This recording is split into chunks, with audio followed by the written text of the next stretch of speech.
Those pine trees are.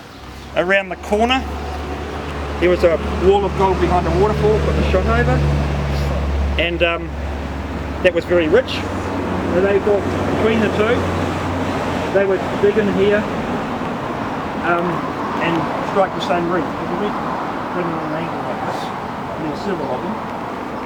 With pick and shovel they averaged only 1 foot a day. Good grief.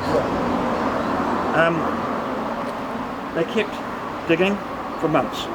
They were determined, and we think they went in for about 30 metres, and guess what they found? Nothing. By then they'd run out of money. They needed money for food, so they had to sell the mine. They sold the mine to a small group of Thames and Auckland businessmen. You can guess what happened? They employed some workers, and 2 weeks' time they struck it rich. They got 140,000 ounces of gold in 1 year, and at $1,200 US an ounce, it's millions. Yeah. Became a very rich mine. And eventually this hill was just honeycombed with tunnels. We don't know how many levels. All this is rock from these tunnels. This used to be a beach where we're standing, and these were seaside cliffs. So, gives you some idea of the volume that's come out of these hills. Yeah. Just watch your head when you come in because the roof's quite low. And the last one, please shut the gate. You go first, love. Oh. How cool is that? 1 foot per day. You can see the pick marks in the walls, all dug out by hand. Touch that, boo. That's where they cut it with picks.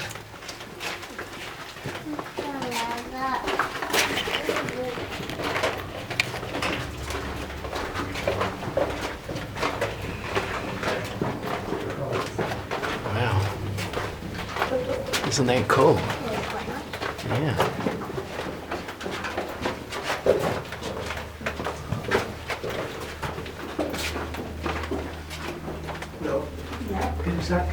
You want to come on the front?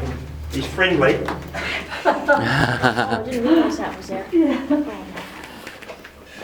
We come around the back. I should have counted you all before. Quartz, and mineralised quartz, and you often don't see the gold in it.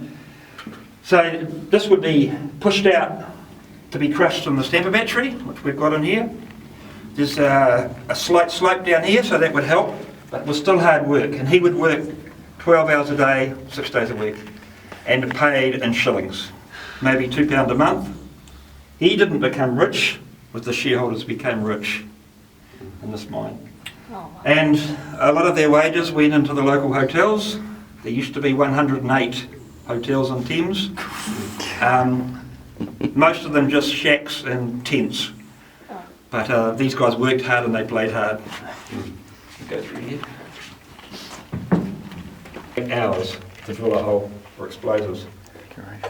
The youngest miner that we've found any record of in here was aged 11. And there were quite a few teenagers as well. And no safety equipment. Yeah, there's photographs in the photo museum room that we've got. There's a little boy there with bare feet, and he was a mine worker. So there's no safety equipment, nothing. The main danger though was dust. They breathe in dust, especially quartz dust in the quartz reefs, and some of them died quite young with silicosis, lung disease. What did the youngest miners, like the 11-year-olds, what did they do? Did they have a specific job or just general? In general, but there's a tunnel up here I'll show you that's I explored about 8 years ago, and it sort of snakes into the hill. Yeah. And it gets so narrow that you've got to take your helmet off and push it ahead. And I'm just guessing, but I think the 11-year-old might have been sent off to dig that tunnel and try and find another reef. Is that so? So they were, the kids were favoured for getting into small spaces. Yeah. Good grief. We go through here. This is iron. A lot of iron in here.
Well, no, but they are catalogued and recorded, so the results of the assay will be on files. But some of our samples in the museum have the amounts of gold and silver per tonne.